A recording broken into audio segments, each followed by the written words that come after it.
Hi. It's been a little bit of time since I've spoken, about 15 days. About 15 days. So I'm at day plus 31. So from I think day 15 was the last time I spoke. So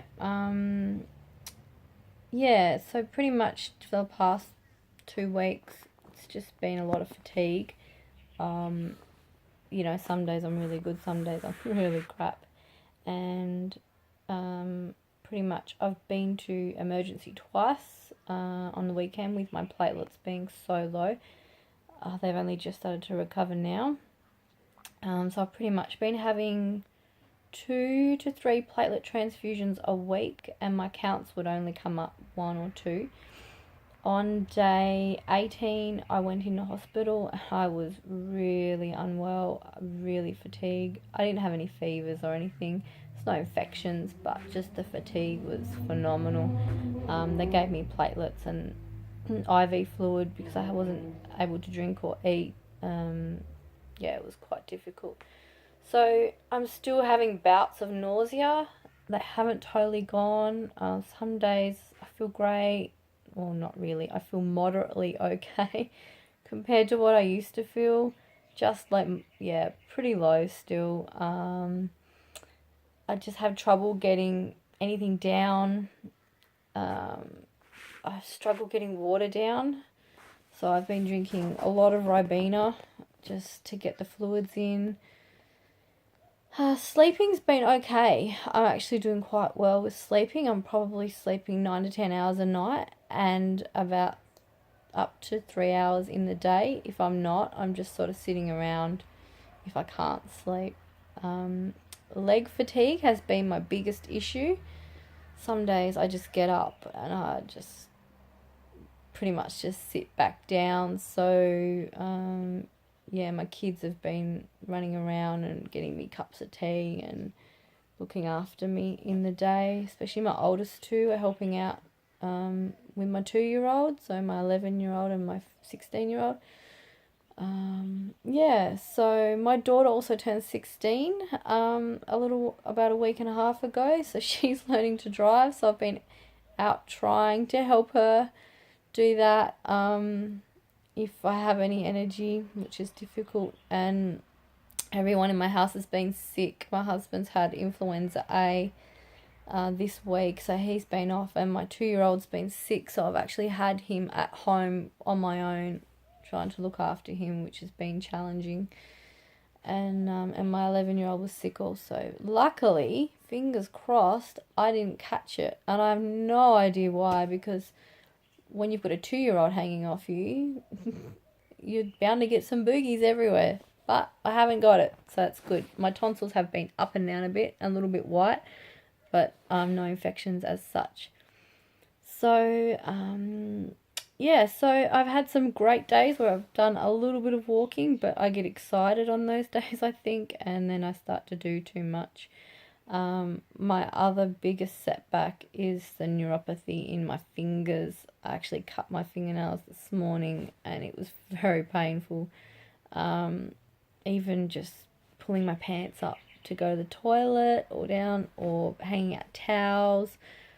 Pretty much anything. Cutting, I can't cut food. It's really crap. So I'm very limited in what I can do, and it's getting at times quite frustrating because I'm such a go-getter of a person. It sucks. So last Sunday, I ended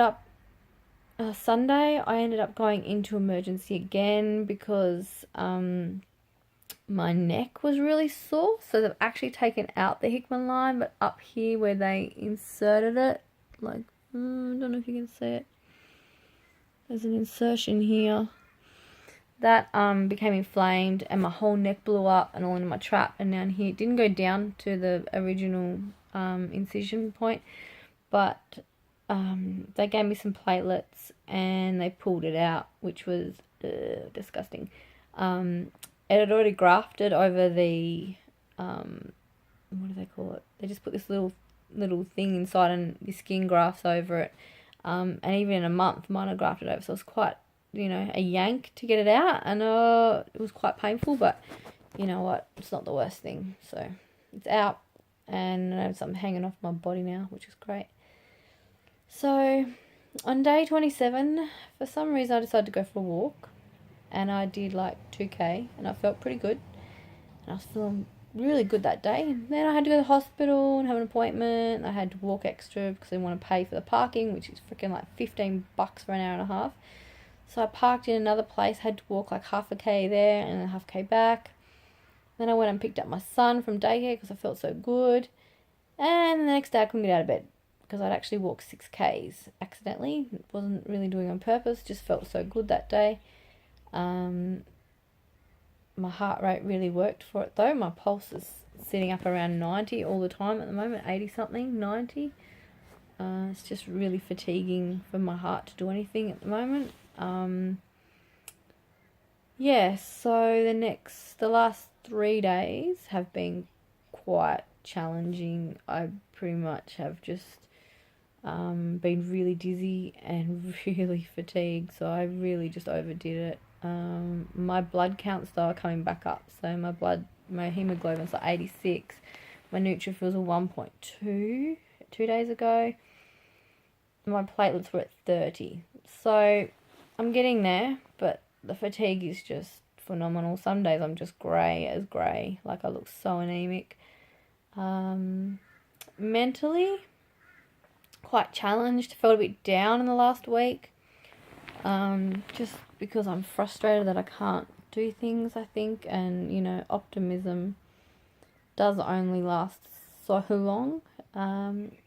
I haven't really had any negative thoughts. It's just been exhausting to have conversations with people, even people just talking, like my husband just telling me about his day at work, and the kids are like blah blah blah blah blah. Normally I would just be fine, having a conversation about that. But now it's just overwhelming. I'm like, my brain is just so exhausted, and my body, I'm like, okay. And I just pretty much say nothing. So it's probably really peaceful around here for my family. It is challenging. I'm finding it really challenging to be this fatigued all the time. Like it's been 36 days of sitting around. And yeah, so we'll see how it goes. But I'm back at work in 5 weeks. I have a wedding on, and I'm really excited about that. As I'm a floral designer, so I have very, very little work to do as I turn out a lot of work, which was also another challenging thing as I started my business when I was in remission. So I'll be just working on recovering, building that back up for next year. Yeah, so that's where I'm at. Hopefully my hands are going to start to come better. I'm going to start acupuncture next week. Now I'm not neutropenic, and my platelets have come up, so I won't be bleeding. And hopefully that will help with my nerve damage in my hands, because I really want to get on top of that so I can at least type, do some paperwork, all the fun stuff in life that I didn't get done before I went to hospital. So on a whole, I'm alright. I haven't put on about half a kilo, so I've still dropped like 4 kilos, so I'm not complaining there, because I was getting on the bit of the heavier side, not being able to exercise and a lot due to just treatments and fatigue and stuff. So hopefully I'll be able to, get back on top of that soon. My diet, it's not very great. Getting green vegetables and stuff in, it's like my mouth just tastes like crap. So doing my best with that. I'm taking a like a vegetable replacement, just a powder in protein shake at the moment. Even that tastes foul, and I get a bit of a tummy ache after it. I don't think there's anything wrong with it. It's just my body's just like blah. So yeah, I'm still taking ondansetron on and off. So hopefully the next 30 days will see me back on my feet a bit more, and I can start exercising a bit more. I did try yoga. Lasted like 1 minute. So yeah, not quite there yet. Just no strength. But yeah, getting there. So all positive so far. No fevers, not back in hospital, Hickman's out, platelet counts are coming up, so I really can't complain. I think I've actually had a pretty easy run compared to a lot of people. Yeah, so that's all. See you later.